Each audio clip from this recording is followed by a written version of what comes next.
Bonjour à tous, donc cette vidéo trouver un travail en Pologne pour les francophones. Donc je parle d'emploi pour les salariés. Alors éventuellement, si vous voulez vous mettre à votre compte, faut que vous ayez de l'expérience et il y a certains business qui, selon moi, ont du potentiel en Pologne aujourd'hui. Donc pour tout ce qui est savoir-faire manuel, par exemple vous êtes un menuisier ou quelque chose, un métier bien concret. Donc par exemple vous avez un savoir-faire concret en France déjà. Dans les grandes villes en Pologne, notamment à Varsovie, il y a une classe moyenne aisée qui a beaucoup d'argent. Et donc par exemple un menuisier qui a un savoir-faire exceptionnel ou un cuisiniste, il peut proposer ses services haut de gamme à Varsovie en facturant ça de manière très élevée. Ça pourrait marcher. Tout ce qui est gastronomie, métier de bouche, restauration, bistrot, ça peut aussi fonctionner dans les grandes villes. Mais c'est pas le sujet de la vidéo. Le sujet de la vidéo, c'est de trouver un travail pour les salariés, donc en tant que salarié. Donc comment moi j'ai fait? Donc c'est un conseil pour les jeunes ou du moins ceux qui n'ont pas de famille à charge. Si vous êtes aventureux, en reconversion ou jeune, si vous avez un peu de capital, il faut quand même que vous ayez un peu d'oseille, donc quelques milliers d'euros pour que vous ayez cette tranquillité d'esprit. Donc moi ce que j'ai fait en fait, c'est que à l'époque j'étais, donc il y a 2 ans, j'étais au chômage et donc je me suis venu en Pologne l'été durant 3 semaines c'était pas le sujet principal de mon déplacement, bien que je recherchais un boulot à l'international, la Pologne était une option parmi d'autres. Et quand j'ai vu le nombre d'offres d'emploi et toutes les possibilités qui existaient en Pologne, là c'est clair que j'ai commencé en fait à cibler les emplois auxquels je pouvais postuler. Donc je me suis organisé de manière méthodique, 2 à 3 heures par jour. J'envoyais des CV, je postulais activement, mais il faut commencer par le fait que moi j'ai la double nationalité, je suis français et polonais. Alors j'ai toujours vécu en France, sauf pour ma licence que j'ai faite en Pologne. Ma mère est polonaise, donc j'avais un niveau de polonais assez familier. Lors de mes études, lors de ma licence en Pologne, le polonais, j'ai pu le développer d'une manière plus formelle et plus, formelle, professionnelle, etc. Donc j'ai la double nationalité, mais j'avais aucune expérience professionnelle en Pologne. Et même en polonais, je parle bien, mais j'ai quand même un petit accent. Parfois, je peux faire quelques erreurs, ce qui fait que pour des thématiques techniques professionnelles pointues, en polonais, ce n'est pas forcément évident pour moi. Et donc, ce que je recommande du coup, c'est que si vous êtes jeune, aventureux, vous avez un peu de capital, etc., vous pouvez tout à fait venir en Pologne pendant une certaine période sans pour autant déménager ici de manière définitive et trouver un boulot ici. C'est ce que moi j'ai fait, c'est-à-dire que j'ai eu mon offre finale que j'ai acceptée, donc c'était au mois d'août, donc j'ai eu plusieurs entretiens, au début c'était par téléphone, par Teams, et puis un entretien physique au bureau, donc il faut quand même venir sur place au bureau pour rencontrer donc, les RH et votre manager. Donc la date de début de l'emploi, c'était le 1er octobre. Donc j'avais 5 semaines pour m'organiser, donc c'est-à-dire pour trouver, pour déménager, pour trouver une location à Wrocław. Donc c'était assez intense, hein, j'avais quand même une certaine pression. J'ai réussi, c'est pas le sujet de la vidéo, je ne vais pas rentrer dans les détails, mais c'est quelque chose qui est envisageable. Vous n'avez pas besoin de, si vous avez bien sûr la nationalité française, belge ou suisse, vous pouvez tout à fait trouver l'emploi avant de déménager en Pologne.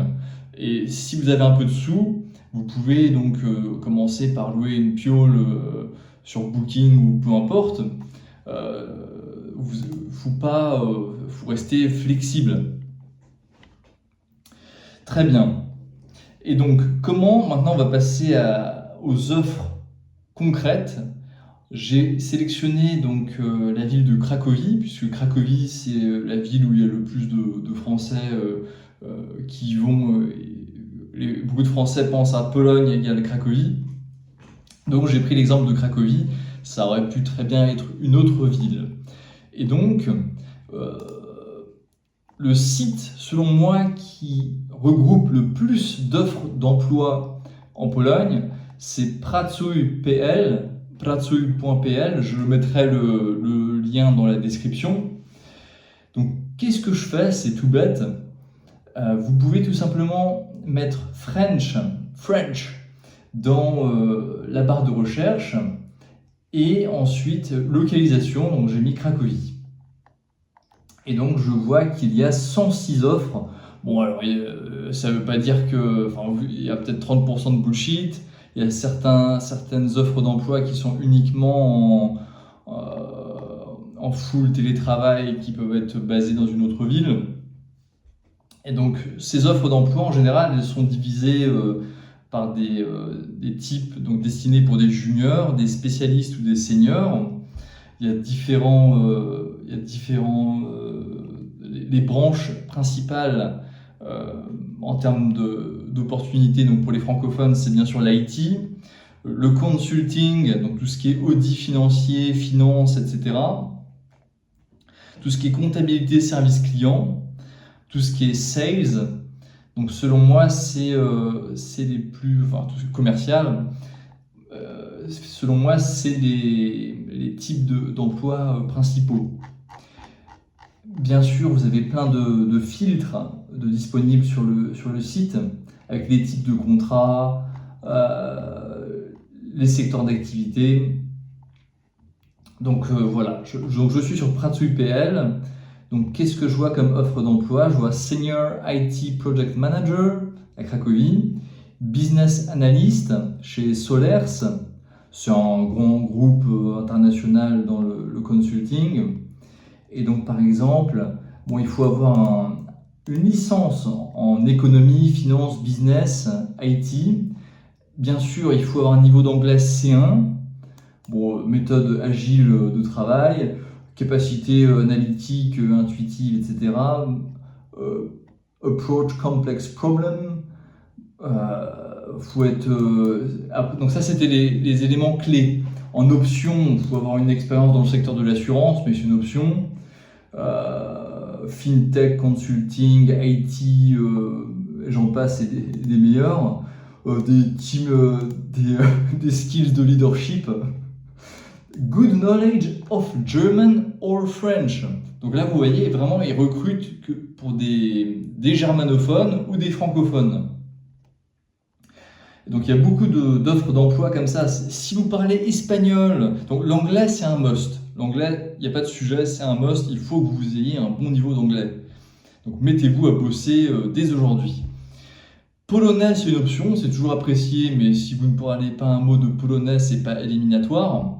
Français, bien sûr, c'est pour ça que vous postulez pour des offres pour francophones. Si vous avez un bon niveau d'espagnol, italien, allemand, russe, portugais ou même néerlandais. Néerlandais, il y a une réelle plus-value parce qu'il n'y a pas beaucoup de personnes qui parlent néerlandais. Donc ça, vous pouvez, en fait, le salaire. Donc déjà avec le français, vous pouvez prétendre à un niveau de salaire plus élevé rien qu'avec le français. Je ferai une autre vidéo sur le salaire. Je ferai une vidéo détaillée où j'expliquerai entre le brut, le net, les fourchettes, les types de contrats. Ce sera ma prochaine vidéo. Là pour l'instant, je parle vraiment d'offres d'emploi concrètes. Et oui, donc plus la langue est rare, plus vous pouvez prétendre à un salaire élevé. Donc ça, c'était l'exemple d'offre d'emploi chez Solers. Alors, attendez, je reviens à ma liste. Capgemini, Wintel Engineer with French, IT, une autre entreprise, IT Support Specialist with French, Office 365 Administrator, Full Stack Developer, Network and Telecom Engineer. Après, il y a pas mal aussi d'emploi cash collection, donc c'est tout ce qui est recouvrement. Ça existe, hein, voilà. En plus, je crois que ça paye pas trop mal, mais ça doit pas être un métier très agréable à faire. Mais il y a beaucoup de métiers de ce type aussi avec le français. Donc je descends, Maps Data Review with French. Parfois, il y a quelques. Donc là, les 3/4 des annonces, elles sont écrites en anglais, donc ça va. Il y a quelques annonces qui sont écrites en polonais. Alors là, j'en ai trouvé une, donc c'est spécialiste des achats. Est-ce que le polonais est un must ou pas? Donc c'est la région Afrique, Moyen-Orient, Asie. Pourtant, le job est basé à Cracovie. Donc c'est un job d'achat. Et ce qui est étrange, c'est que dans les exigences, il n'y a pas. Donc l'annonce est en polonais, mais ils ne mettent pas que le polonais est un must. Ils demandent une connaissance du français et de l'anglais minimum un niveau C1. Donc franchement, postulez. Tant que vous avez une certaine expérience de par vos études, de par vos expériences dans la branche, même si l'annonce est en polonais, postulez quand même. Ça ne coûte rien. Réceptionniste dans un hôtel français 5 étoiles, comme quoi il y a vraiment de tout. Spécialiste dans le tourisme, comptabilité, RH, il y a aussi pas mal de métiers relatifs aux ressources humaines, au recrutement avec le français. Financial analyst, compliance, voilà, il y a plein de boulots comme ça. Du commercial, des achats, tout ce qui est développement commercial, donc un peu lié à l'import-export. Et là, ils mettent 8000 zloty bruts par mois. Franchement, c'est pas terrible, hein. À Cracovie, franchement, c'est difficile de vivre avec une somme comme ça. Contract Management Analyst with French, donc Capgemini. Capgemini, c'est une grande entreprise dans tout ce qui est service aux entreprises, donc grande entreprise française du CAC 40, qui est basée dans plusieurs villes en Pologne. À Wrocław aussi, on a Capgemini et ils recherchent très régulièrement des francophones. Donc voilà. Ouais, beaucoup de services clients, spécialiste pour l'export de 7 à 12 000 zloty bruts par mois, donc il y a quand même une belle fourchette. Achat. À Cracovie, ça se spécialise, c'est beaucoup d'offres dans l'IT. Business analyst toujours.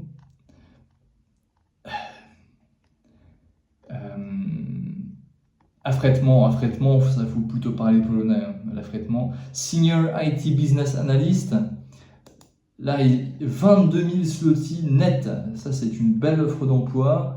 Alors pourquoi elle est liée au français? Excellent written and spoken communication skills, both French and English.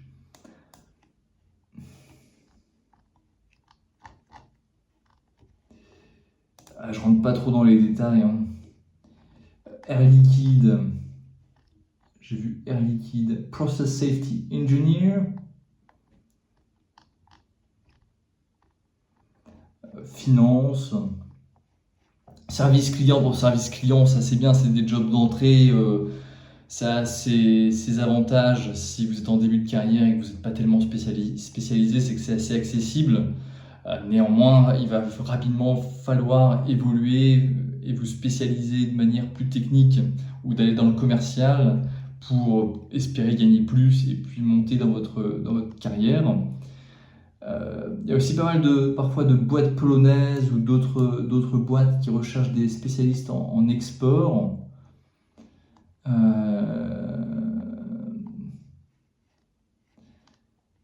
Ouais, quand je dis, il y a quand même pas mal d'offres qui sont pas forcément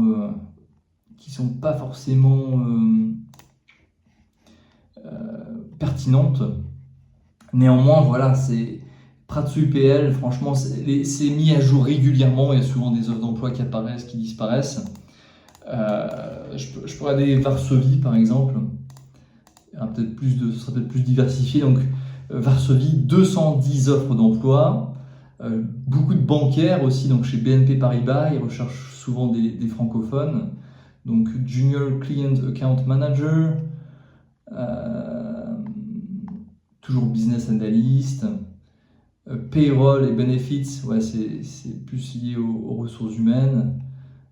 C'est souvent des grosses corporations, genre là je vois Novo Nordisk, AXA, Samsung, BNP Paribas.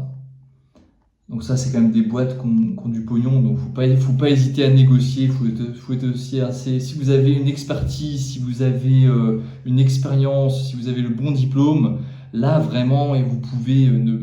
C'est l'avantage aussi si vous venez seulement pendant un mois en Pologne ou 2 semaines, c'est que vous n'avez pas la pression. En fait, vous n'êtes pas à vous dire, faut absolument que je paye mon loyer tous les mois. Vous êtes plus confiant en fait, si vous voulez, pour négocier aussi, pour avoir une offre d'emploi pour avoir une position de négociation plus avantageuse et avoir un meilleur salaire. Une fois que vous avez ce qui est bien aussi, c'est qu'une fois que vous avez signé votre contrat de travail, ce sera aussi plus facile pour louer un bien par la suite. Ça rassurera les propriétaires ou les agents immobiliers et ce sera un véritable atout pour louer de manière plus sereine. Export, encore BNP Paribas Regulatory Reporting Junior Specialist, Junior Customer Account Associate with French chez Siemens, Tata Consulting Service RH. Ouais, là je fais ça en live, hein, je ne me suis pas préparé auparavant. Analyste. Non, si vous avez des questions concrètes, n'hésitez pas, je me ferai un plaisir d'y répondre, de vous apporter des infos. Donc abonnez-vous, mettez un like. Je regarde toujours est-ce que je décode quelque chose d'intéressant. De l'avis, assistant administratif francophone. Là, l'offre est écrite en polonais, mais rien ne vous empêche de postuler. Il cherche un pâtissier. Pour une production de produits pâtissiers à base de, comment on appelle ça, de pâte feuilletée. Ça s'appelle ciasto francuskie en polonais, donc je pense que c'est pour ça que c'est avec le mot-clé, et c'est pour ça que c'est arrivé dans les offres d'emploi pour francophones. Mais ouais, il y a quand même énormément de possibilités, mais c'est un marché très compétitif aussi, c'est très dynamique, ça change beaucoup. C'est pour ça, pour moi, c'est assez pertinent. Si vous pouvez vous le permettre, vous voulez venir habiter en Pologne, mais que vous ne voulez pas prendre un risque majeur, venez ici, prospectez, faites des entretiens, et une fois que vous avez signé l'offre, là vous préparez au moins 1 mois ou 2 mois pour déménager, pour toutes les formalités, et puis comme ça vous êtes plus serein. Voilà. Écoutez, merci à vous.